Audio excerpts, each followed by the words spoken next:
Alright guys, so for today's video I've got this 4 3/4 horse Craftsman lawnmower. Probably going to end up keeping this one.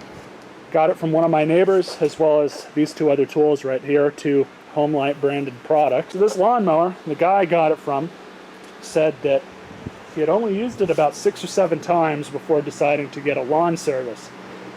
And that's because either him or his son, I forget what he told me exactly, basically ran over a root that was exposed above the ground, and it stopped the mower. He said it still ran, but not very well. So it's very likely that the flywheel key is slightly broken, if not completely broken. So I've already checked it, and it does have compression. And we'll go ahead and remove this top cover. There's just 2 bolts, so we'll pull those out and be on our way. They are 1/4 inch.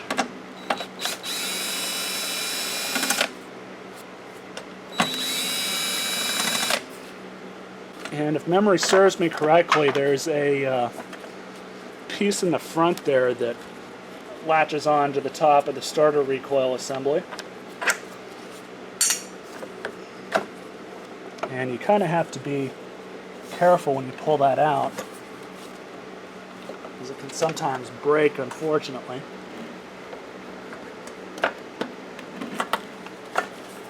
And there you have it. Black Widow check, no Black Widows. Happy with those results. And in order to get to your flywheel key, you have to remove this whole recoil assembly. It's not all that hard. There's just a few bolts around it that you'll have to break loose and take off. I believe they are all 3/8.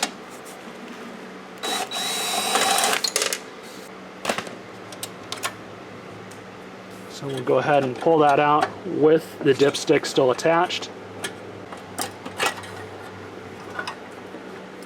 And I'm going to get a rag and wipe off that dipstick. And passes the Black Widow check as well. So we'll set both of those aside and out of the way. Now the next step you're going to have to do is you're going to have to remove this recoil cup that's on the top, as well as the screen. We can see the top of the flywheel key if it is in fact sheared or not. Now you are going to need a bigger socket to do this. The one that I have that fits the best is a 24mm socket, and you just whip it off. Easy enough. So you go ahead and remove that whole thing. And it looks like the flywheel key is not sheared. So for whatever reason, his original diagnosis is in fact wrong. Now what that means is we can go ahead and put all this back together, but I'm going to go ahead and pull the carburetor apart, because if that wasn't in fact the case that happened with that stopping it, it could just be that the carburetor is, full of crap. So we'll pull the carburetor off and see what we need to do from there. And we'll go ahead and pull the filter box off. We'll set this aside. There is, very oddly, a bunch of oil all over this thing.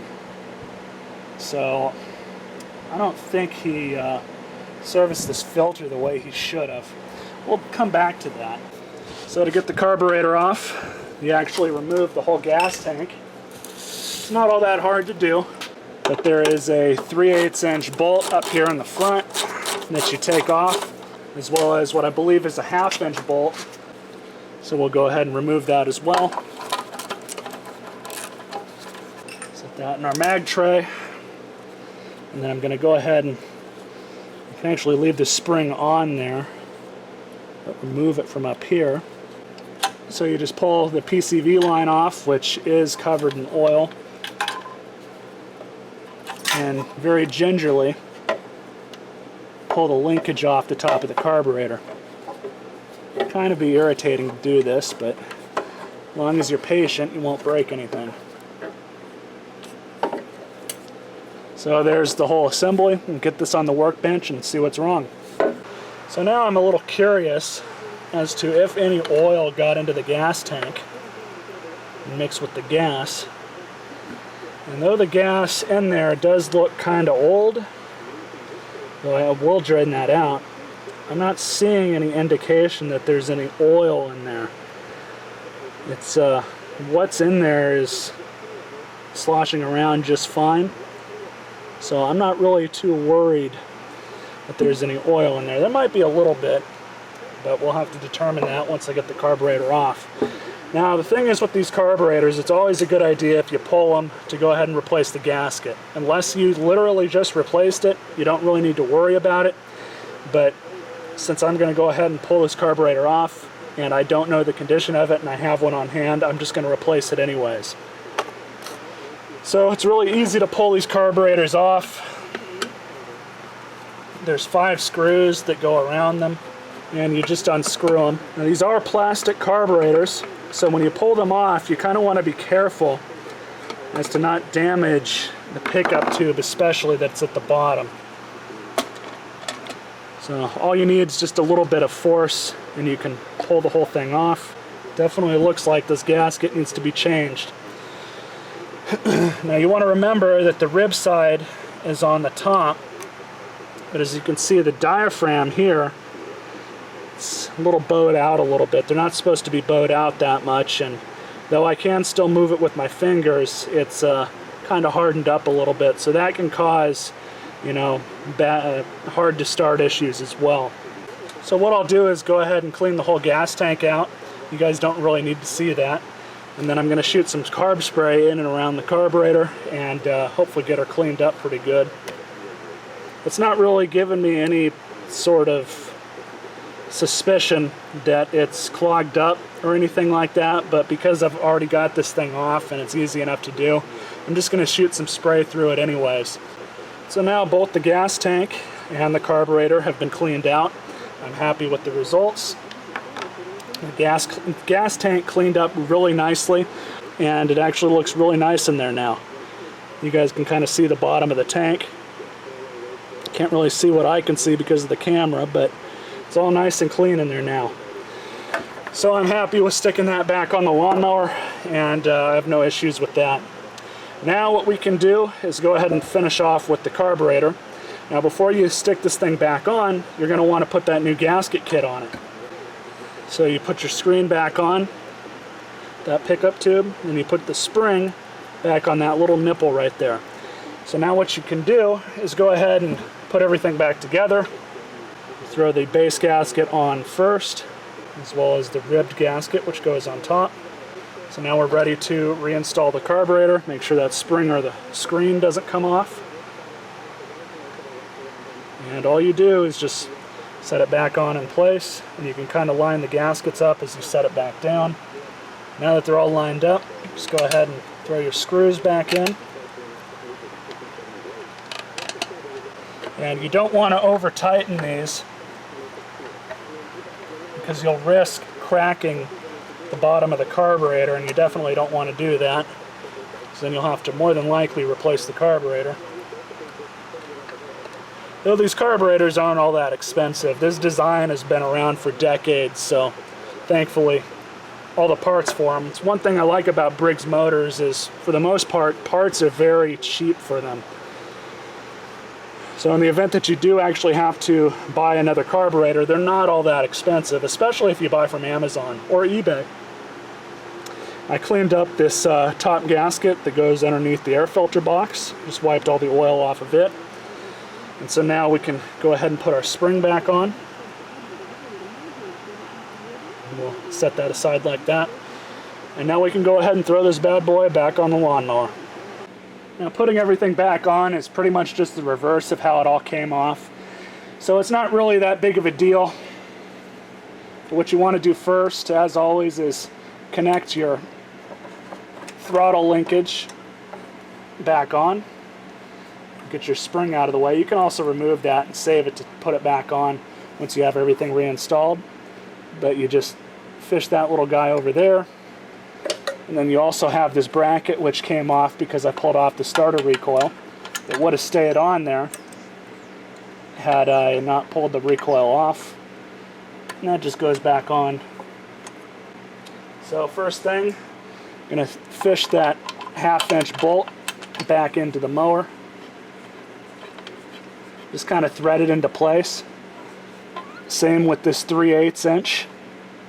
I'll just thread that into place as well, just so it kind of holds on to this thing. And then take your governor spring, hook it back up. Works for me. And now you can just tighten everything down. So I don't bore you guys with the details of putting everything else back together, I'm going to go ahead and put the cup and screen and bolt back on the top of the flywheel. And then I'll go ahead and reinstall the starter recoil unit as well as the top cover. Also make sure you reconnect your PCV line.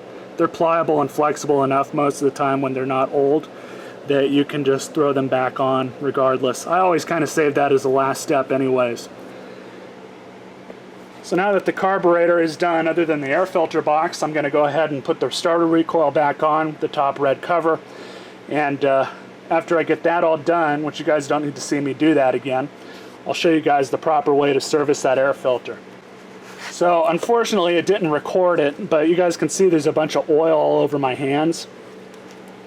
And that's because, as I thought, this filter has been over-serviced by the guy. Now, I've seen it one of two ways. I've seen them usually over-serviced or not serviced at all.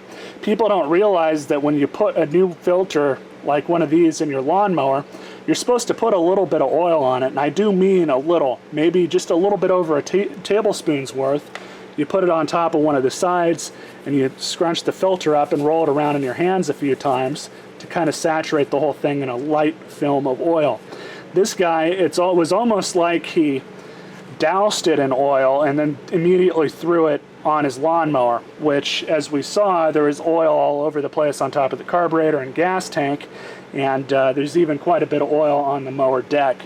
So that's why you always want to use a little bit of oil with this.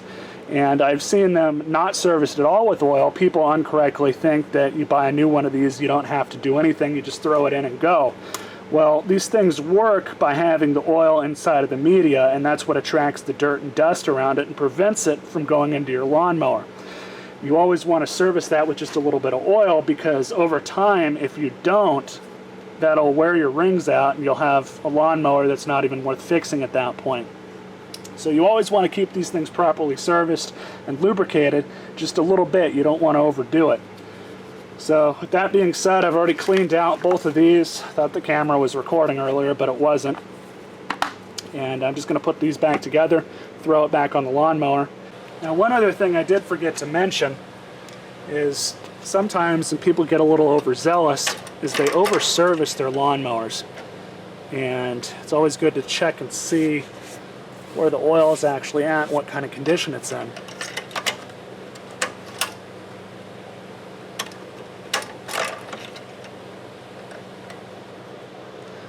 So it is just slightly over the full mark. It's about right to here. So I'm not going to empty any out. I think that's more than fine for my purposes, and the oil actually looks really clean. So I might not change it just yet, but yeah, I'm getting a totally accurate reading here. It's right just above the full line. I'm happy with that. So we'll leave that as it is. So I'm going to go ahead and reconnect the spark plug, and we'll throw some gas in her and see what happens. Now, one more thing I did want to mention before I try and start this lawnmower is I did put a little bit of this in the gas tank, because the season, like I said, hasn't started yet, and I'm not going to actually be using this thing in any capacity for at least a couple more months. So just to be safe, always run a little bit of fuel stabilizer in your equipment. I've used this particular brand in all of my stuff for the past year, and I've had no issues with it whatsoever. It's always done its job just fine. Now, it only keeps it for up to 24 months. You want to remember that, but you know, kind of take that with a grain of salt. But it's definitely better than not putting anything in it and leaving your stuff to sit. That's what causes problems. So I've got my trusty lawnmower starting tool on the handle. All we need to do is prime it. I forgot to mention that the primer bulb was actually in very good condition, so I'm not even worried about that.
those of you who have wanted a lawnmower video from me for a while, here you go. Hope you guys enjoyed it.